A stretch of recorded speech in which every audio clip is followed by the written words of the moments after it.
शम्सु विक्रम शाहको स्पाइक अङ्क जोड्न सफल आफ्नो टिमका लागि होटल समितलाई अङ्क 1-1 को बराबरीमा रहेको छ।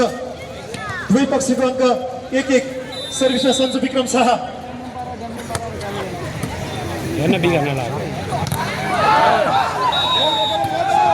यतिखेर सूर्य विकेको स्पाइक अलग हुन पुग्यो, अङ्क जोड्न सफल भएको छ। होटल समित बागलुङको अङ्क 2 पुगेको छ। गलकोटको 2-1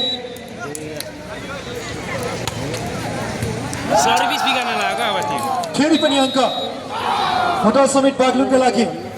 समित बागलुङले आफ्नो अङ्कलाई 3 बनाउन सफल भयो। 3-1 लगातार सर्भिसमा सञ्जु विक्रम शाह।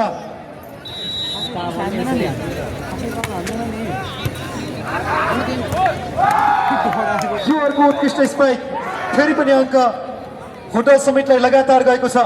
4-1 सञ्जु विक्रम शाह लगातार सर्भिसमा। गण्डकी प्रदेश भलिबल टिमका टिम क्याप्टेन समेत हुनुहुन्छ।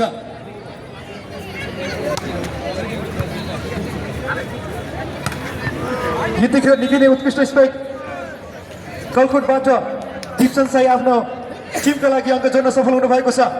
त्यो किन उफ्रिएला त्यसैले अङ्क 2-4 त्यो हात माथि लगाउनु फेरि सिटी भयो सरिस बल भलिबल कोर्टभन्दा बाहिर गएको छ, अङ्क जोड्न सफल भएको छ। होटल समित 5-2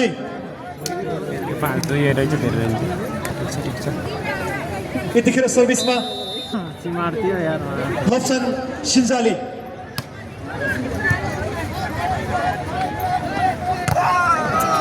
निकै नै आकर्षक स्पाइक प्रकाश सुनारबाट अङ्क जोड्न सफल हुनुभएको छ गलकोटका लागि। 3-5 भएको छ। यतिखेर दिपसन साई सर्भिसमा।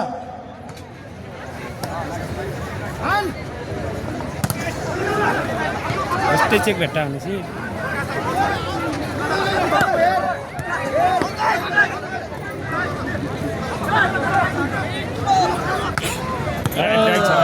प्रकाश सुनारको यो टेक्निकल स्पाइक